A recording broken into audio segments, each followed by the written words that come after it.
आज इस वीडियो में हम बात करने वाले हैं कि कैसे आप रैंक मैथ एसईओ प्लगइन को यूज करके अपनी वर्डप्रेस वेबसाइट को ऑप्टिमाइज कर सकते हैं अलग अलग सर्च इंजन्स के लिए। तो क्या है रैंक मैथ एसईओ प्लगइन, ये कैसे काम करता है, कैसे इसको अपनी वर्डप्रेस वेबसाइट पे आप सेटअप करेंगे, ये सब हम जानेंगे इस वीडियो में। तो आइए शुरू करते हैं।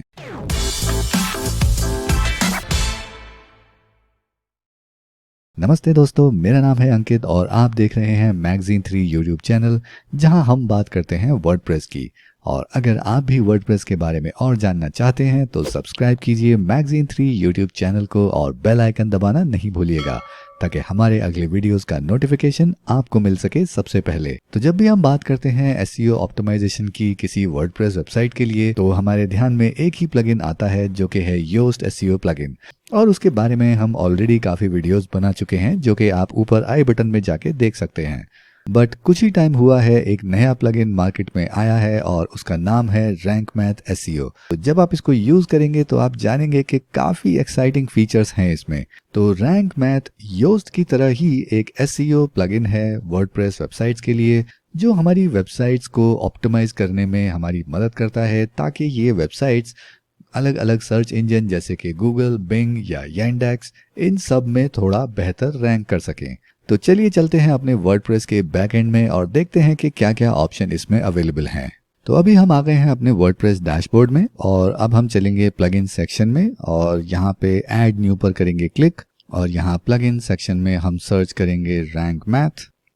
तो ये है रैंक मैथ एसईओ प्लगइन। इसको हम करेंगे इंस्टॉल नाउ पर क्लिक और उसके बाद इसको करेंगे एक्टिवेट। और जैसे ही ये एक्टिवेट होता है, ये प्लगइन का इंस्टॉलेशन विज़ार्ड स्टार्ट हो जाता है, जो कि एक स्टेप बाय स्टेप प्रोसेस है जो आपकी इस प्लगइन को सेटअप करने में मदद करेगा। तो यहाँ सबसे पहला ऑप्शन मिल रहा है अपना एक फ्री अकाउंट बनाने का रैंक मैथ वेबसाइट पर। तो आप चाहें तो इसको कर सकते हैं। मेरा ऑलरेडी अकाउंट है रैंक मैथ पर, तो मैं उसको दोबारा नहीं करूँगा। तो आप अपना एक अकाउंट इस वेबसाइट पर बना सकते हैं और ऐसा करने पे आपको कुछ अच्छे न्यूज़ लेटर्स भी मिलेंगे, जिनसे आप एसईओ को और बेहतर समझ सकते हैं। मैं अभी इसको करता हूँ स्किप। उसके बाद हमारे पास ऑप्शन आता है कि आप कैसा इंस्टॉलेशन चाहते हैं, एक इजी प्रोसेस, एडवांस या कस्टम मोड, जो कि एक प्रो वर्जन है। तो हम यहाँ से सिलेक्ट करेंगे एडवांस, ताकि हम हर स्टेप को देख पाएँ कि क्या क्या ऑप्शंस इस प्लगइन में अवेलेबल हैं। तो यहाँ से एडवांस सिलेक्ट करने के बाद हम जाएंगे नेक्स्ट और यहाँ से एडवांस सेलेक्ट करने के बाद हम करेंगे स्टार्ट विज़ार्ड।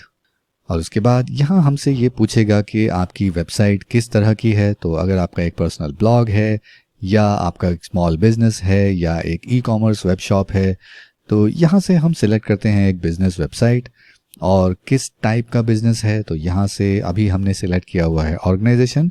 आप चाहें तो अपने ज़रूरत के हिसाब से, अपने बिजनेस के हिसाब से यहाँ पे आप ऑप्शन सिलेक्ट कर सकते हैं। और अगर आपको कोई ऑप्शन समझ नहीं आता है तो आप यहाँ से लोकल बिजनेस का ऑप्शन भी सिलेक्ट कर सकते हैं। अदरवाइज हमारे केस में हम यहाँ से इसको सिर्फ ऑर्गेनाइजेशन सिलेक्ट करके छोड़ देंगे। उसके बाद हमारे पास ऑप्शन आता है कंपनी नेम का। तो यहाँ हम डाल देंगे कंपनी का नाम, तो मैगजीन 3। और उसके बाद ऑप्शन आता है एक लोगो अपलोड करने का। तो यहाँ पे हम अपने कंपनी का लोगो अपलोड करेंगे। तो ये हमारी है लोगो फाइल, इसको हम करेंगे यूज। और उसके बाद नीचे हमारे पास ऑप्शन है डिफॉल्ट सोशल शेयर इमेज का, यानी कि जब भी हमारी वेबसाइट का कोई भी यूआरएल हम सोशल मीडिया पे शेयर करेंगे तो वहाँ पे क्या थंबनेल दिखना चाहिए। तो इसके लिए भी अभी फ़िलहाल हम सिलेक्ट कर लेते हैं अपना लोगो और उसके बाद चलते हैं अगले स्टेप पर। और यहाँ पे हम गूगल सर्विसेज को अपने रैंक मैथ अकाउंट में जोड़ सकते हैं। तो जैसा कि हमारा गूगल सर्च कंसोल या गूगल एनालिटिक्स, उन सभी को आप अपने इस वर्डप्रेस वेबसाइट में रैंक मैथ के थ्रू जोड़ सकते हैं और वो सारा डेटा आपको आपकी वेबसाइट पे दिखने लगेगा। मैं ये ऑप्शन प्रेफर नहीं करता हूँ। गूगल एनालिटिक्स या गूगल सर्च कंसोल का डेटा देखने के लिए आपको ये सारा डेटा अपनी वर्डप्रेस वेबसाइट में डालकर उसको स्लो करने की ज़रूरत नहीं है। ये आप इजीली गूगल की वेबसाइट्स जैसे कि गूगल सर्च कंसोल या गूगल एनालिटिक्स वेबसाइट पे जाके देख सकते हैं। तो मैं अपने इस वेबसाइट को या रैंक मैथ अकाउंट को गूगल सर्विसेज से कनेक्ट नहीं करता हूँ। आप चाहें तो कर सकते हैं, बट ये मैंडेटरी नहीं है। अपनी वेबसाइट को गूगल सर्च कंसोल में वेरीफाई कराने के लिए हमारे पास दूसरा ऑप्शन है, जो कि हम आगे चल के देखेंगे। तो अभी हम इसको करते हैं स्किप स्टेप, और उसके बाद अगला ऑप्शन आता है साइट मैप्स का। तो यहाँ से हम इसको रखेंगे ऑन, क्योंकि हमें अपनी वेबसाइट के साइट मैप्स चाहिए। उसमें हमारे पास ऑप्शन है साइट मैप में इमेजेस को इंक्लूड करने का, तो हम इसको भी रखेंगे ऑन। उसके बाद हमारे पब्लिक पोस्ट और पेजेस और हमारे टैक्सोनॉमीज जैसे कि कैटेगरी, ये सब इंक्लूड होंगे हमारे साइट मैप में। तो अगर आप चाहते हैं कि आपके कैटेगरीज इंक्लूड ना हो साइट मैप में, तो आप इसको यहाँ से अनचेक कर सकते हैं। बट मैं प्रेफर करता हूँ कि आप कैटेगरीज को साइट मैप में ऐड करें। और उसके बाद हम जाएंगे सेव एंड कंटिन्यू। उसके बाद कुछ बेसिक एसईओ ट्विक्स हैं, जैसे कि टैग आर्काइव्स को नॉन इंडेक्स रखना, यानी कि जो भी हमारे वर्डप्रेस के टैग्स हैं और वो अगर एम्प्टी हैं, उसमें कोई कंटेंट नहीं है, तो उसको ये नो इंडेक्स की तरह काउंट करेगा, यानी कि गूगल उसको रीड नहीं करेगा। उसके बाद हमारे पास आता है नो फॉलो एक्सटर्नल लिंक्स, तो इसको आप एज इट इज़ छोड़ सकते हैं। उसके बाद ऑप्शन आता है जितने भी हमारे वेबसाइट के एक्सटर्नल लिंक्स हैं जो किसी और वेबसाइट को पॉइंट कर रहे हैं, वो सारे एक न्यू टैब या विंडो में ओपन होने चाहिए, जो कि एक अच्छा ऑप्शन है, क्योंकि आप नहीं चाहेंगे कि आपकी वेबसाइट पे जो लिंक है कोई भी यूज़र उसको क्लिक करे और आपकी वेबसाइट छोड़ के दूसरी वेबसाइट पे चला जाए। पर जब वो लिंक किसी नए टैब में या किसी नई विंडो में खुलता है, तो आपका विजिटर आपकी वेबसाइट पे रहते हुए भी उस नए लिंक को एक नए टैब में खोल सकता है। तो ये ऑप्शन हम रखेंगे ऑन। उसके बाद हम क्लिक करेंगे सेव एंड कंटिन्यू, और हमारा ऑलमोस्ट काम यहाँ पे हो ही चुका है। उसके बाद हम देख लेते हैं एडवांस ऑप्शंस। तो यहाँ हमारे पास ऑप्शन मिलता है रोल मैनेजर का। तो ये आप वर्डप्रेस के बैकएंड से भी एडिट कर सकते हैं, और यहाँ भी हमारे पास ऑप्शन है।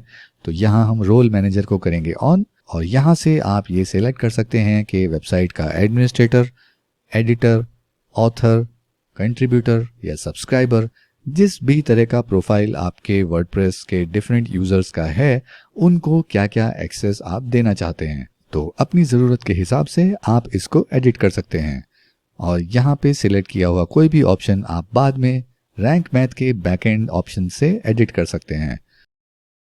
तो अभी हम चलते हैं नेक्स्ट स्टेप पर, जो कि है 404 मॉनिटर, और जिसको हम करेंगे ऑन। तो ये ऑप्शन हमारी मदद करेगा कि अगर हमारी वेबसाइट पे कोई गलत पेज ओपन हो रहा है जो हमारी वेबसाइट पे है ही नहीं, तो ये उन सभी पेजेस की मॉनिटरिंग करता रहेगा और आपको बैकएंड में दिखाएगा कि क्या कोई ऐसे पेजेस हैं जहाँ पे विजिटर जा रहे हैं और उनको कोई कंटेंट नहीं मिल रहा है। तो आप उन पेजेस को आसानी से ठीक करके किसी सही पेज पे रीडायरेक्ट कर सकते हैं। तो जैसा कि, और उसी के लिए हमारा अगला ऑप्शन है रीडायरेक्शंस, तो जिसको हम करेंगे ऑन। और ये कैसे काम करता है अभी हम थोड़ी देर में रैंक मैथ के बैक एंड में हम देखेंगे। तो अभी हम यहाँ से चलते हैं सेव एंड कंटिन्यू। उसके बाद ऑप्शन आता है स्कीमा मार्कअप का, जो कि एक पावरफुल ऑप्शन है रैंक मैथ में। यहाँ से आप डिफाइन कर सकते हैं स्कीमा टाइप्स, कि आप चाहते हैं कि आपके पेजेस और पोस्ट पे स्कीमा टाइप्स डिफाइन हो। तो ये ऑप्शन हम करेंगे सिलेक्ट, और उसके बाद हमारी जो ब्लॉग पोस्ट हैं उनके लिए स्कीमा रहेगा आर्टिकल्स, और ये आर्टिकल होगा ब्लॉग टाइप का। और अगर आपका कोई न्यूज़ वेबसाइट है तो आप न्यूज़ आर्टिकल सिलेक्ट कर सकते हैं, या फिर एक जनरल वेबसाइट पोस्ट के लिए आप आर्टिकल भी सिलेक्ट कर सकते हैं। तो अभी हम इसको सिलेक्ट करते हैं ब्लॉग पोस्ट, और उसके बाद ऑप्शन आता है स्कीमा टाइप फॉर पेजेस, यानी कि हमारी वेबसाइट के पेजेस का स्कीमा क्या रहेगा। तो वो हम सिलेक्ट रखेंगे आर्टिकल्स, और ये आर्टिकल होंगे आर्टिकल टाइप। तो इसको हमें कुछ भी चेंज करने की ज़रूरत नहीं है। हम चलते हैं सेव एंड कंटिन्यू आगे, और उसके साथ ही हमारा ये सेटअप विज़ार्ड हो जाता है ख़त्म। और ये हम आ गए हैं अब रैंक मैथ एसईओ के डैशबोर्ड या मेन पेज पर। और जब आप रैंक मैथ एसईओ इंस्टॉल करते हैं और अगर आपको ये इंस्टॉलेशन विज़ार्ड नहीं मिलता है, तो आप उसको यहाँ सेटअप विज़ार्ड पे क्लिक करके उस इंस्टॉलेशन विज़ार्ड में जा सकते हैं। तो अभी हम चलते हैं वापस। उसके बाद पहले उसमें आप देख सकते हैं कि क्या क्या मॉड्यूल हमारे पास हैं। तो हमारे पास 404 मॉनिटर, ये हमने कर दिया है ऑन। और उसके बाद हमारे पास बहुत से ऑप्शन हैं जो कि हम आगे चल के देखेंगे। हमारे पास इमेज एसईओ का ऑप्शन है जिसको हम कर देते हैं ऑन। हमारे पास इंस्टेंट इंडेक्सिंग का भी ऑप्शन है, तो इसको भी हम कर देते हैं ऑन। और अगर आपका एक ऑनलाइन ई कॉमर्स वेबसाइट है तो आप इस वू कॉमर्स ऑप्शन को भी ऑन कर सकते हैं। तो फिलहाल इस वेबसाइट पे वू कॉमर्स या ई कॉमर्स स्टोर नहीं है, तो अभी हम इसको रहने देंगे ऑफ। और उसके बाद हम चलते हैं नेक्स्ट ऑप्शन जो कि है हेल्प। तो यहाँ से आप अपने रैंक मैथ अकाउंट को कनेक्ट करके रैंक मैथ के सपोर्ट्स की मदद ले सकते हैं। उसके बाद हमारा है सेटअप विज़ार्ड, जो कि हम ऑलरेडी देख चुके हैं। और लास्ट में ऑप्शन आता है इंपोर्ट एंड एक्सपोर्ट, जो कि एक बेहद अच्छा ऑप्शन है। यहाँ हमें ऑप्शन मिलता है एक्सपोर्ट सेटिंग्स का, यानी कि आपने जो भी सेटिंग्स अपने रैंक मैथ में यहाँ पे की हैं, जो कि अभी हम आगे देखेंगे, तो वो सब करने के बाद आप अपनी इन सेटिंग्स को एक्सपोर्ट कर सकते हैं और किसी नई वर्डप्रेस वेबसाइट जहाँ पे आप रैंक मैथ यूज़ करने वाले हैं, इन सेटिंग्स को आप इंपोर्ट कर सकते हैं, ताकि आपको ये सारा काम दोबारा नहीं करना पड़ेगा। तो अभी हम चलते हैं अपने अगले ऑप्शन, जो कि है एनालिटिक्स। तो जैसा हमने पहले देखा, आप यहाँ पे रैंक मैथ अकाउंट को गूगल सर्विसेज से जब कनेक्ट करेंगे तो यहाँ आपको एनालिटिक्स डिटेल्स मिल जाएंगी, जो कि अगेन जैसा मैंने बताया कि मैं उसको प्रेफर नहीं करता हूँ। अगर हमें गूगल एनालिटिक्स या अपनी वेबसाइट का ट्रैफिक देखना है तो हम गूगल एनालिटिक्स वेबसाइट पे जा सकते हैं। अपनी वेबसाइट पे हम ज़्यादा जावास्क्रिप्ट या ज़्यादा ग्राफिक्स का लोड हम नहीं बढ़ाना चाहेंगे, तो इसीलिए मैं इस ऑप्शन को ऐसे ही छोड़ दूंगा। उसके बाद हम चलते हैं जनरल सेटिंग्स पर। तो यहाँ सबसे पहले ऑप्शन हमें मिलता है लिंक्स का, जहाँ पे पहला ऑप्शन है स्ट्राइप कैटेगरी बेस। तो हमारी वेबसाइट का यूआरएल नॉर्मली रहता है वेबसाइट का नाम, उसके बाद कैटेगरी और उसके बाद आपकी पोस्ट या पेज का यूआरएल स्लग। तो अगर आप ये स्ट्राइप कैटेगरी बेस को ऑन कर देते हैं तो आपके वेबसाइट के यूआरएल में से ये कैटेगरी टर्म हट जाता है, तो आपकी वर्डप्रेस वेबसाइट का यूआरएल थोड़ा छोटा और क्लीन दिखने लगता है। उसके बाद ऑप्शन आता है रीडायरेक्ट अटैचमेंट्स का, जिसको आपको चेंज करने की ज़रूरत नहीं है, उसको ऐसे ही रहने दीजिए। और इसका यूज़ तब होता है जब आपकी मान लीजिए वेबसाइट की इमेजेस अगर गूगल के सर्च रिजल्ट्स में दिख रही हैं और अगर वहाँ से विजिटर कोई भी क्लिक करता है उस इमेज पर, तो वो उस इमेज को ना खोलकर उस पेज पे जाएगा जहां वो इमेज एम्बेड है। उसी के साथ नेक्स्ट ऑप्शन आता है रीडायरेक्ट ऑर्फन अटैचमेंट्स, यानी कि अगर कोई ऐसी इमेज या ऐसी कोई फाइल है जो सर्च रिजल्ट में रैंक हो रही है और वहां से कोई विजिटर उस इमेज पे या उस फाइल पे क्लिक करता है, तो वो विजिटर किसी भी पेज पर नहीं जा पाएगा, क्योंकि वो इमेज या वो अटैचमेंट किसी भी पेज पर एम्बेडेड नहीं है। तो उस सिचुएशन में जो भी यूआरएल आप यहाँ डालेंगे उस यूआरएल पे वो विजिटर रिडायरेक्ट हो जाएगा। तो इस केस में आप अपनी वेबसाइट का होम पेज या कोई भी स्पेसिफिक पेज डाल सकते हैं। उसके बाद सबसे नीचे ऑप्शन आता है open external links in new tab और विंडो, जो कि एक काफ़ी कारगर ऑप्शन है। अगर आपकी वेबसाइट पे कुछ ऐसे लिंक्स हैं जो आपकी वेबसाइट के बाहर के हैं या किसी और वेबसाइट के हैं, तो आप ये नहीं चाहेंगे कि आपकी वेबसाइट पे जो विजिटर है वो आपकी वेबसाइट को छोड़ के किसी और वेबसाइट पे चला जाए। तो जो भी लिंक्स आपकी वेबसाइट से बाहर किसी वेबसाइट को मेंशन हो रहे हैं, उन लिंक्स को बेहतर है कि एक नए टैब में या एक नए विंडो में खोला जाए, ताकि आपका विजिटर आपकी वेबसाइट पे हमेशा रह सके। और उसके बाद हम चेंज करेंगे सेव, और उसके बाद हम चलते हैं अगला ऑप्शन यानी कि ब्रेड क्रम्स। तो अगर आप चाहें तो आप अपनी वेबसाइट पे ब्रेड क्रम्स को अनेबल कर सकते हैं। ये ऑप्शन डिपेंड करता है कि आप कौन सी थीम यूज़ कर रहे हैं, वो थीम में ब्रेड क्रम्स की सेटिंग क्या है, क्या वो थीम एक्चुअली ब्रेड क्रम्स को सपोर्ट करती भी है या नहीं। तो आप इसको अपनी थीम के हिसाब से ही ऑन या ऑफ करें, क्योंकि कुछ थीम्स में ऐसा देखा जाता है कि जब आप ब्रेड क्रम्स ऑन करते हैं तो वो थीम कुछ ठीक काम नहीं कर पाती हैं या कुछ बग आ जाता है। उसके बाद ऑप्शन आता है इमेजेस का, जिसमें पहला ऑप्शन है ऐड मिसिंग ऑल्ट एट्रीब्यूट। तो इसको हम करेंगे ऑन, और यहाँ से आप एक ऑल्ट एट्रीब्यूट असाइन कर सकते हैं उन इमेजेस के लिए जिनमें ऑल्ट एट्रीब्यूट असाइन नहीं हुआ है। तो मान लीजिए आपकी वेबसाइट पे बहुत सारी इमेजेस हैं जो आपने वर्डप्रेस के फाइल मैनेजर से अपलोड की हैं, और उनको अपलोड करते हुए आपने उनका ऑल्ट एट्रीब्यूट टैग नहीं डाला है। तो आपकी इमेजेस को गूगल सर्च रिजल्ट में रैंक कराने के लिए ऑल्ट टैग एक काफ़ी बड़ी भूमिका निभाता है। तो अगर आपकी वेबसाइट पे ऐसी काफ़ी इमेजेस हैं जिनमें ऑल्ट टैग नहीं है, तो यहाँ पे ये आपको एक बेहद आसान ऑप्शन मिलता है कि जिन भी इमेजेस में ऑल्ट टैग नहीं है, तो यहाँ से आप एक जनरल या फिर एक कॉमन ऑल्ट टैग इन सभी इमेजेस को असाइन कर सकते हैं। और उसके लिए आप या तो फाइल नेम सिलेक्ट कर सकते हैं एज ए वेरिएबल, या फिर आप इसके साथ या इसकी जगह पर वर्डप्रेस के दूसरे वेरिएबल भी यूज़ कर सकते हैं, जैसा कि साइट टाइटल। तो अगर आप चाहें तो फाइल का नाम और साइट टाइटल को एज इमेजेस के ऑल्ट टैग की तरह यूज़ कर सकते हैं। उसके बाद हमारे पास ऑप्शन आता है ऐड मिसिंग टाइटल एट्रीब्यूट्स का, और इसको हम ऑन नहीं करेंगे क्योंकि इसको ऐड करने की आपको ज़रूरत शायद कभी पड़ेगी ही नहीं, क्योंकि जब भी आप वर्डप्रेस में कोई भी इमेज अपलोड करते हैं तो वर्डप्रेस उस इमेज के टाइटल में ऑटोमेटिकली उस इमेज का फाइल नेम ऐड कर देता है। तो बाय डिफ़ॉल्ट वर्डप्रेस में इमेजेस का टाइटल कभी भी खाली नहीं रहता है और इसलिए आपको इस ऑप्शन की कभी ज़रूरत पड़ेगी ही नहीं। तो हम इसको करेंगे सेव। उसके बाद हम चलते हैं वेबमास्टर टूल्स पे। तो ये वो ऑप्शन है जहाँ पे हम गूगल सर्च कंसोल में या बाकी सर्च इंजन्स में अपनी इस वेबसाइट को वेरीफाई कराकर ऐड कर सकते हैं। तो ये वो जगह है जहाँ पे हम Google search console, Bing webmaster या बाकी सर्च इंजन के सर्च कंसोल में या वेबमास्टर टूल में अपनी वेबसाइट को ऐड और वेरीफाई करा सकते हैं। तो हम देखते हैं कि कैसे गूगल सर्च कंसोल में हम अपनी वेबसाइट को वेरीफाई करा सकते हैं। तो उसके लिए हमें चलना होगा गूगल सर्च कंसोल पे।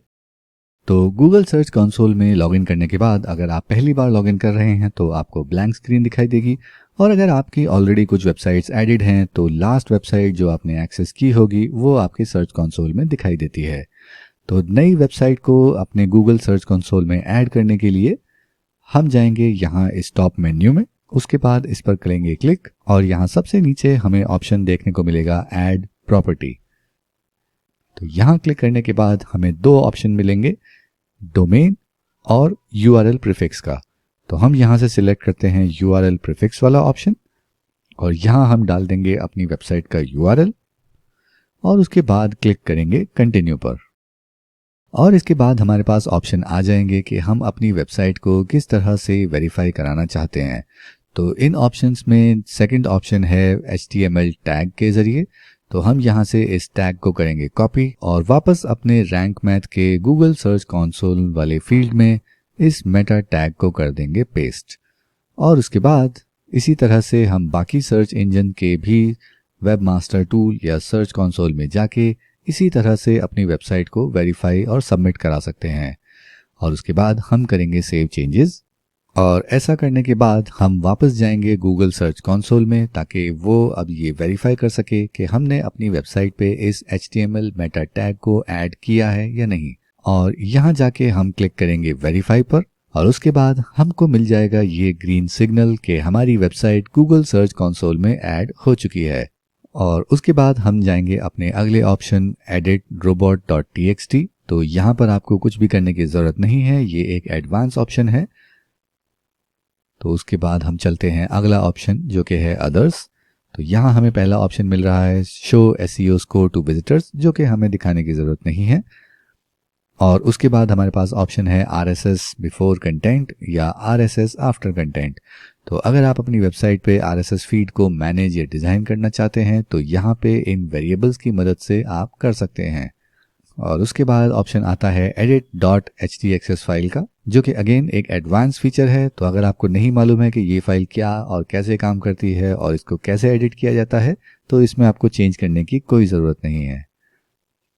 उसके बाद हमारे पास ऑप्शन आता है 404 मॉनिटर का, यानी कि हमारी वेबसाइट पे जो भी ऐसे विजिटर आएंगे जो किसी गलत URL पे लैंड हो जाएंगे या फिर कोई ऐसा पेज खोलने की कोशिश करेंगे जो वेबसाइट में है ही नहीं, तो उस वक्त हमारी वेबसाइट में 404 एरर जनरेट होता है, यानी कि उस विजिटर के लिए वो पेज हमारी वेबसाइट पे नहीं मिलता है। तो ऐसी एरर्स को अवॉइड करने के लिए 404 मॉनिटर काफ़ी काम आता है।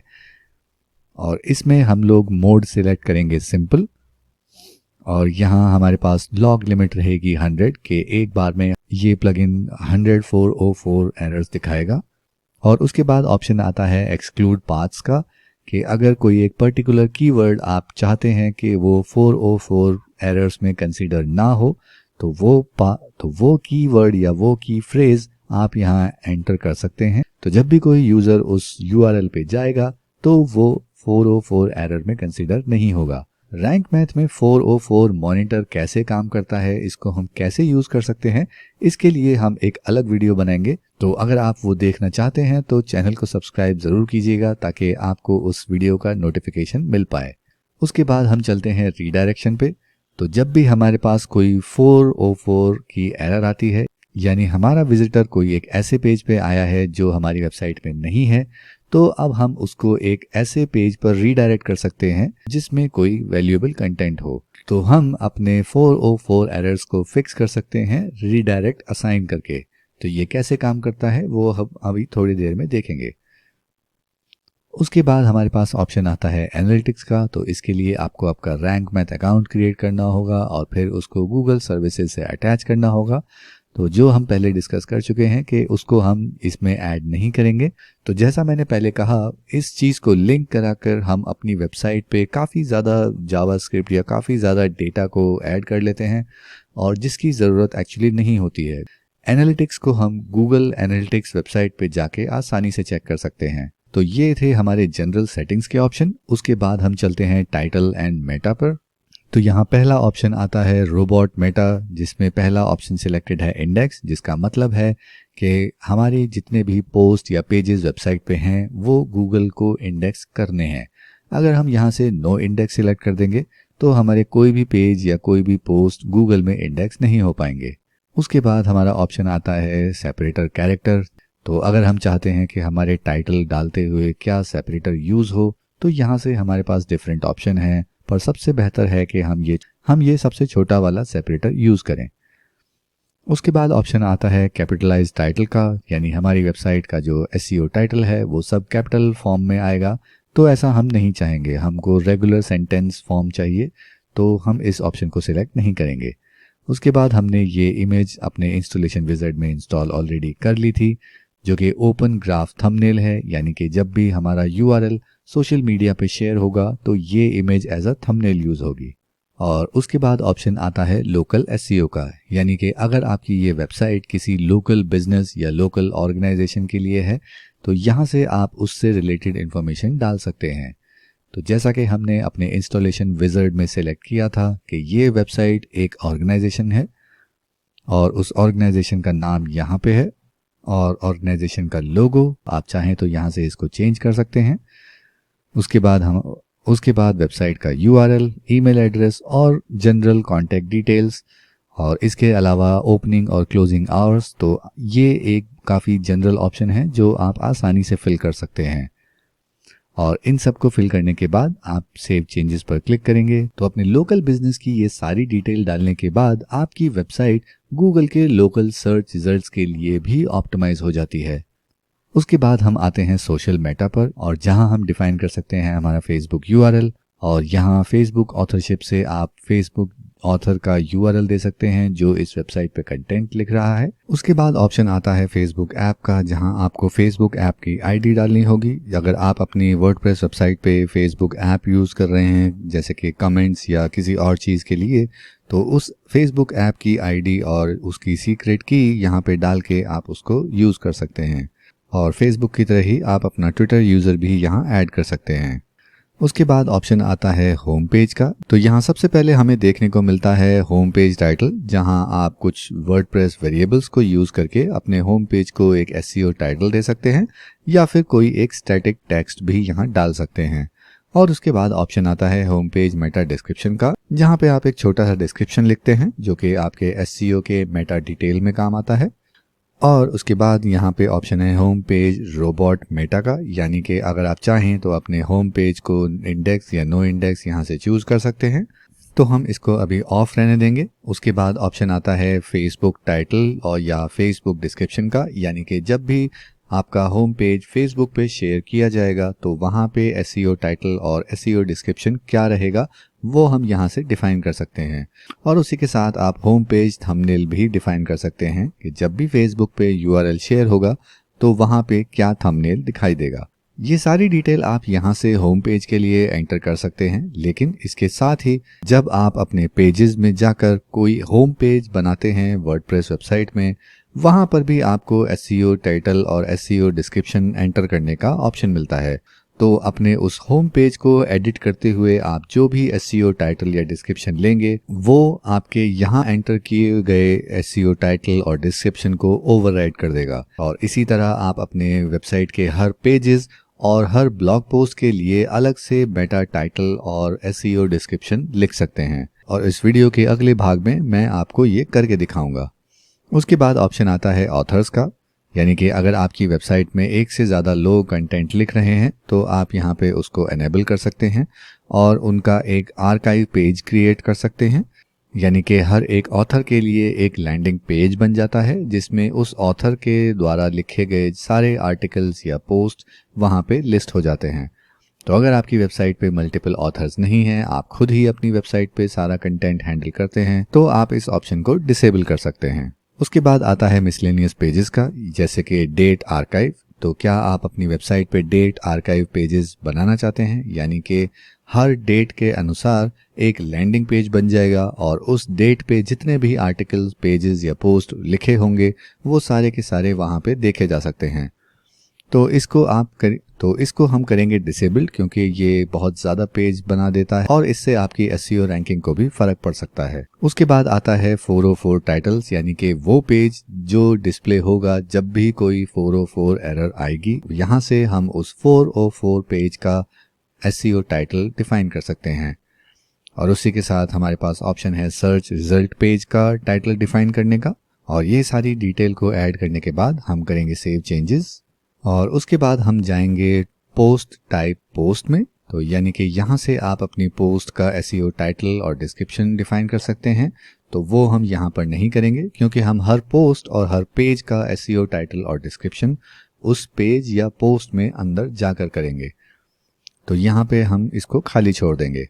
उसके बाद हमारे पास आता है स्कीमा टाइप, यानी कि आपके जो भी ब्लॉग पोस्ट हैं उनका स्कीमा टाइप क्या रहेगा, ये आप यहाँ से सिलेक्ट कर सकते हैं। तो अगर आपकी वेबसाइट में जो पोस्ट हैं वो एक रेसिपी पोस्ट हैं, तो आप यहाँ से स्कीमा टाइप रेसिपी सिलेक्ट कर सकते हैं। या अगर आपकी जो भी पोस्ट हैं वो वीडियो रिलेटेड हैं, तो आप यहाँ से स्कीमा वीडियो सिलेक्ट कर सकते हैं।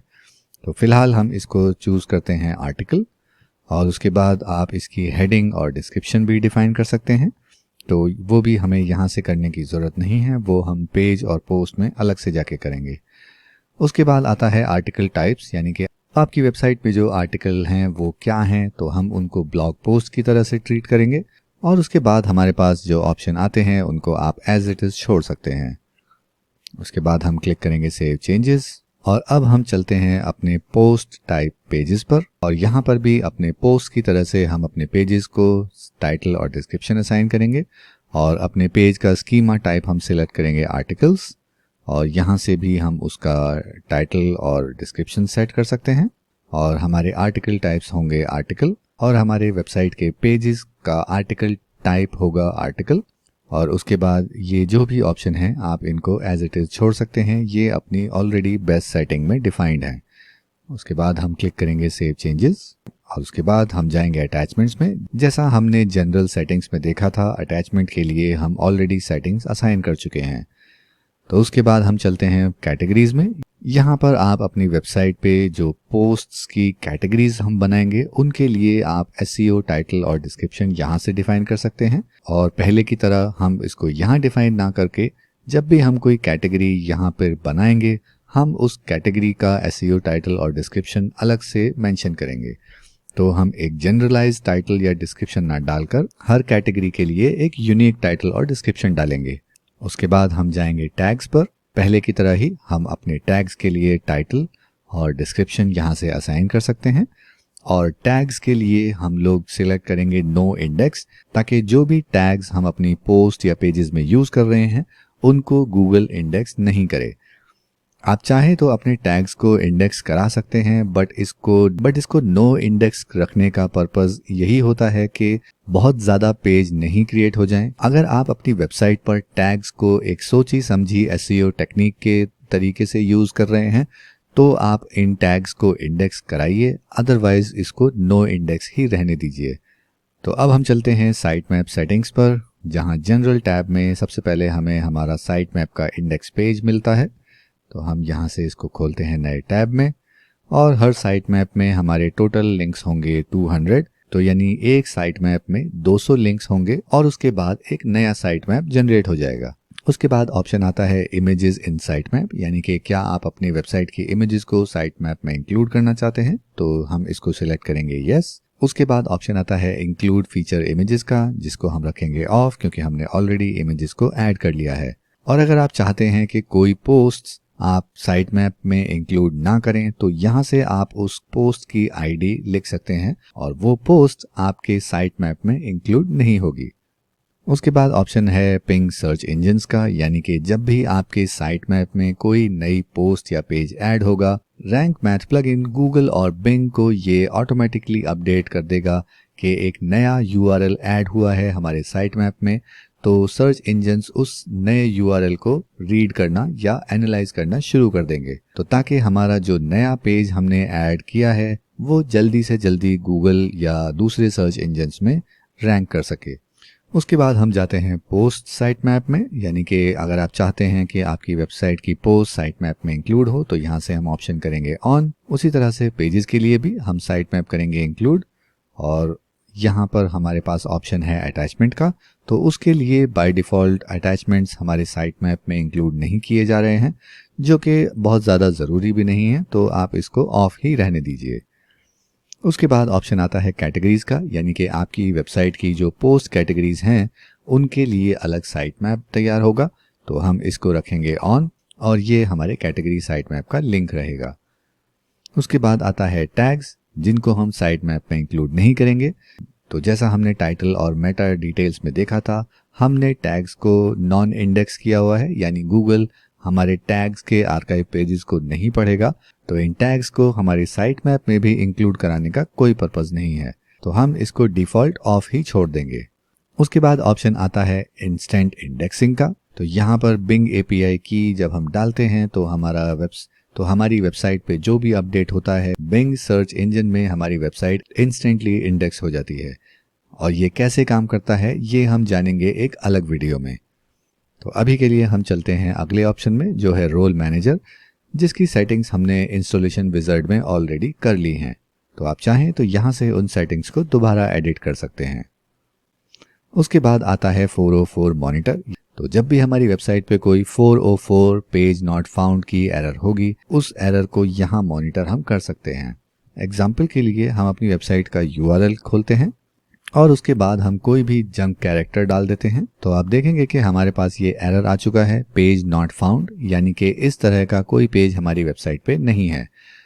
तो अब अगर हम अपने 404 मॉनिटर में जाके देखेंगे, इसको करते हैं रिफ्रेश, तो आप देखेंगे कि हमारे पास एक 404 एरर यहाँ पे लिस्ट हो गई है। तो ये एरर फ्यूचर में ना हो या ये एरर पेज फ्यूचर में किसी और के लिए ओपन ना हो, तो इसको सुधारने के लिए हम इसको चूज करते हैं रीडायरेक्ट, यानी कि जब भी कोई इस यूआरएल पे आएगा वो रीडायरेक्ट हो जाएगा एक नए पेज पे। तो यहाँ हम डाल देते हैं फॉर एग्जांपल हमारा होम पेज, तो जब भी कोई इस यूआरएल पे वापस आएगा तो उसको ये पेज नॉट फाउंड का एरर नहीं दिखेगा, वो रीडायरेक्ट हो जाएगा वेबसाइट के होम पेज पर। तो इसको हम यहाँ से करते हैं ऐड रीडायरेक्ट, तो अब हम इसको करते हैं रिफ्रेश, तो अब डायरेक्टली हमारा यूज़र हमारे होम पेज पे रीडायरेक्ट हो जाएगा। और इन सारे रीडायरेक्ट्स की लिस्ट हमको अगले ऑप्शन यानी कि रीडायरेक्शंस में देखने को मिलती है, जैसा कि हमने अभी अभी ऐड किया कि इस यूआरएल पे जाने के बाद हमारा विजिटर इस यूआरएल पे रीडायरेक्ट हो जाएगा। तो इस तरह से आप चाहें तो अपनी वेबसाइट पे अलग अलग रीडायरेक्ट्स बना सकते हैं। उसके बाद आता है एसईओ एनालिसिस का, तो यहाँ पर भी हमको अपना रैंक मैथ अकाउंट क्रिएट करना होगा और इसके लिए हम एक अलग से वीडियो बनाएंगे। उसके बाद हम चलते हैं स्टेटस एंड टूल्स पर, तो यहाँ हमारे पास मिलता है वर्जन कंट्रोल का। किसी वजह से आप चाहते हैं कि ये वर्जन आपकी वेबसाइट के लिए ठीक नहीं है, तो आप यहाँ से पुराना वर्जन रोल बैक कर सकते हैं। और उसके नीचे ऑप्शन है बेटा टेस्टिंग के लिए, तो यानी कि आप कोई भी ऐसे अपडेट्स रैंक मैथ के ट्राई करना चाहते हैं अपनी वेबसाइट पे जो कि अभी रिलीज नहीं हुए हैं, तो यहाँ से आप उसको ऑन कर सकते हैं। बट ऐसा आप कभी भी किसी लाइव साइट पे नहीं कीजिएगा, अदरवाइज आपकी वेबसाइट में बहुत प्रॉब्लम हो सकती है। उसके बाद ऑप्शन आता है ऑटो अपडेट का। अगर आप चाहते हैं कि ये प्लगइन अपने आप अपडेट होता रहे, जो भी इसमें लेटेस्ट नए अपडेट्स आ रहे हैं, तो आपको मैन्युअली अपडेट नहीं करना पड़ेगा, ये प्लगइन ऑटोमेटिकली अपडेट हो जाएगा। तो आप चाहें तो इसको ऑन कर सकते हैं। उसके बाद ऑप्शन आता है डेटाबेस टूल्स का, जो एक एडवांस फीचर है, इसमें आपको कुछ भी करने की ज़रूरत नहीं है। और उसी तरह से हमारे पास दूसरा एडवांस ऑप्शन है सिस्टम स्टेटस का। तो यहाँ पर भी आपको कुछ करने की ज़रूरत नहीं है।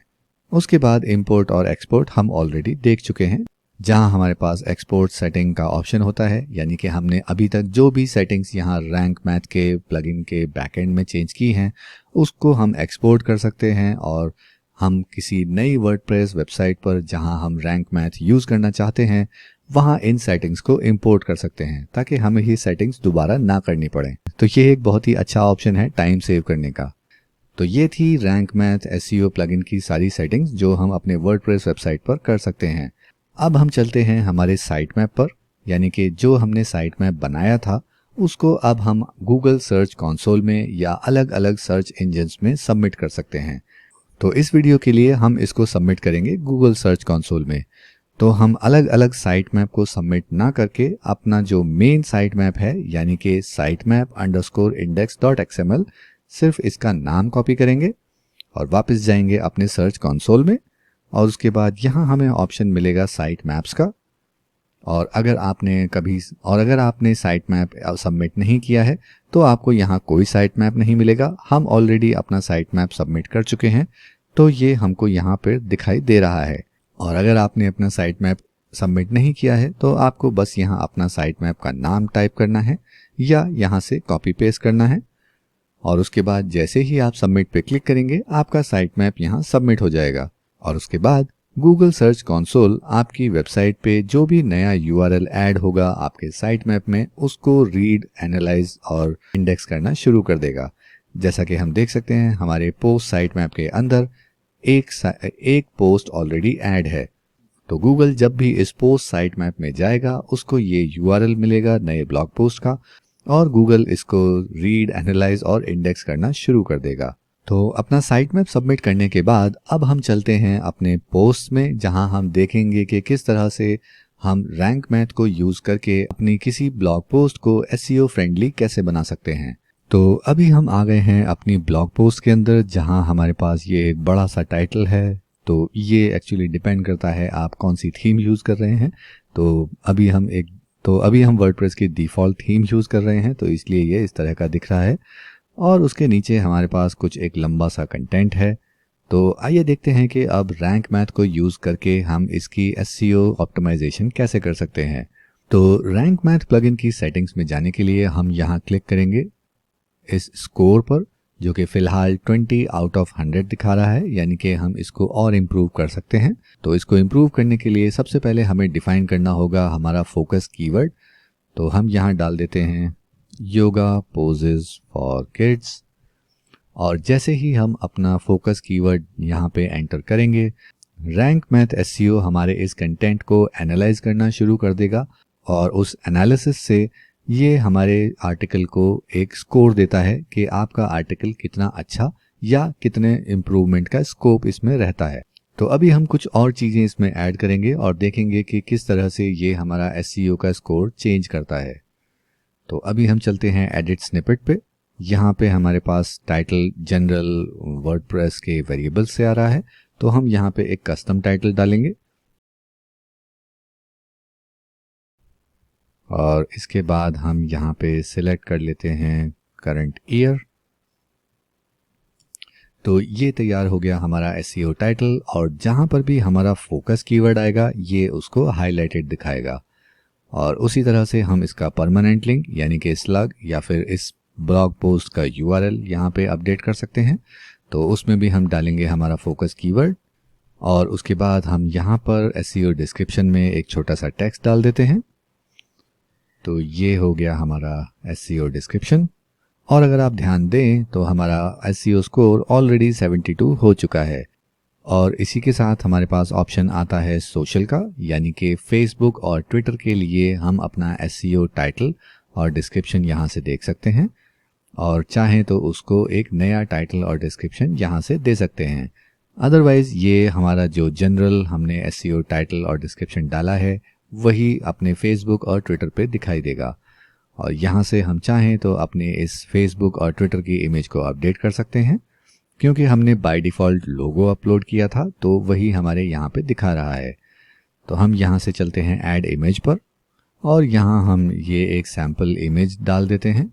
तो अभी हम इसको करते हैं सिलेक्ट, तो आप देख सकते हैं यहाँ प्रीव्यू में फेसबुक के लिए एक नया थंबनेल इमेज दिखाई दे रहा है।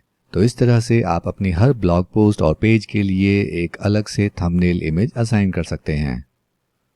तो अभी हम इसको करते हैं क्लोज और हमारा SEO स्कोर अभी दिखा रहा है 72 और इसको इम्प्रूव करने के लिए हमें यहाँ नीचे सजेशन मिलते हैं, जहाँ यहाँ पे हमें एक क्रॉस दिख रहा है और यहाँ हमें लिखा मिलता है कि हमारा फोकस कीवर्ड जो है वो कंटेंट के बिगनिंग में नहीं है। तो यहाँ से हम जाके अपने कंटेंट में अपना फोकस कीवर्ड एंटर कर देते हैं। यहाँ अभी मैं सिर्फ रैंडमली इस कीवर्ड को एंटर कर रहा हूँ। आपको थोड़ी सी मेहनत करके इस आर्टिकल के पैराग्राफ को थोड़ा सा चेंज करना होगा ताकि हमारा फोकस कीवर्ड शुरू की पहली या दूसरी लाइन में आ जाए। तो ये आपको ध्यान रखना होगा कि आप कीवर्ड स्टफिंग ना करें और फोकस कीवर्ड को एक प्रॉपर तरीके से अपने आर्टिकल में ऐड करें। तो जैसे ही हमने ये कीवर्ड को यहाँ ऐड किया बिगनिंग में, तो हमारा ये पॉइंट ग्रीन हो गया। उसी के साथ हमारे पास और कुछ ऑप्शंस मिलते हैं, जैसे कि यहाँ 3 एरर हैं जिसमें दिखा रहा है add an image with your focus keyword as alt text, यानी कि हमारे पूरे आर्टिकल में कोई इमेज नहीं है। तो यहाँ पे ये उसको एज एन एरर काउंट कर रहा है, यानी कि बैड स्कोर की तरह काउंट कर रहा है। तो आप जब इमेज ऐड करेंगे तो ये भी ग्रीन हो जाएगा और उसी के साथ बाकी सारी चीज़ों का ध्यान रखते हुए आप अपने SEO स्कोर को इम्प्रूव कर सकते हैं। बट हाँ, ये चीज़ आपको हमेशा ध्यान रखनी है, रैंक मैथ SEO या कोई भी SEO प्लगइन आपको सिर्फ एक स्कोर दे सकता है अपने खुद के पैरामीटर्स के अनुसार। लेकिन अगर इन स्कोर्स को इम्प्रूव करते हुए आपके आर्टिकल या आपके कंटेंट का रीडेबिलिटी या उस कंटेंट की क्वालिटी को अफेक्ट हो रहा है, तो आप उस स्कोर को नेग्लेक्ट कर सकते हैं या कोई ऐसा पॉइंट जिसको ऐड करने से आपको लगता है कि आपका SEO स्कोर तो इम्प्रूव हो जाएगा लेकिन उस कंटेंट की क्वालिटी और रीडेबिलिटी घट जाएगी, तो उसको आप छोड़ सकते हैं। ये हार्ड एंड फास्ट रूल नहीं है। ये SEO प्लगइन्स सिर्फ हमको पैरामीटर्स देते हैं कि अगर आप ऐसा करेंगे तो आपके रैंक होने के चांसेस बढ़ जाएंगे, लेकिन ये गारंटी नहीं होती है कि आपका स्कोर अगर ज़्यादा होगा तो आपको गूगल सर्च रिजल्ट में रैंकिंग ऊपर मिलेगी। गूगल रैंकिंग के लिए बहुत सारे फैक्टर्स काम करते हैं और रीडेबिलिटी उसमें से काफ़ी बड़ा रोल प्ले करती है। तो अपना SEO स्कोर सुधारते वक्त आप अपने कंटेंट की रीडेबिलिटी और क्वालिटी को खराब ना करें। तो अब हम अपने इस पोस्ट को करते हैं अपडेट। तो अभी हम जब अपने ब्लॉग पोस्ट की लिस्ट में वापस आते हैं तो यहाँ हमें देखने को मिलता है हमारा SEO स्कोर और उसके बाद हम अपना फोकस कीवर्ड भी यहाँ देख सकते हैं। तो ये था रैंक मैथ SEO प्लगइन, जिसको आप अपनी वर्डप्रेस वेबसाइट पे इंस्टॉल कर सकते हैं और उसकी सेटिंग्स को यूज़ करके आप अपनी वर्डप्रेस वेबसाइट को सर्च इंजन ऑप्टिमाइजेशन के लिए और बेहतर बना सकते हैं। तो अगर आपको ये वीडियो पसंद आया तो इसको लाइक कीजिएगा और रैंक मैथ और वर्डप्रेस से जुड़े और वीडियोस देखने के लिए मैगजीन 3 यूट्यूब चैनल को सब्सक्राइब कीजिएगा और बेल आइकन दबाना तो बिल्कुल नहीं भूलिएगा, ताकि हमारे अगले वीडियोस का नोटिफिकेशन आपको मिल सके सबसे पहले। तो इस वीडियो को रखते हैं यहीं तक। मैं मिलूंगा आपसे अगले वीडियो में।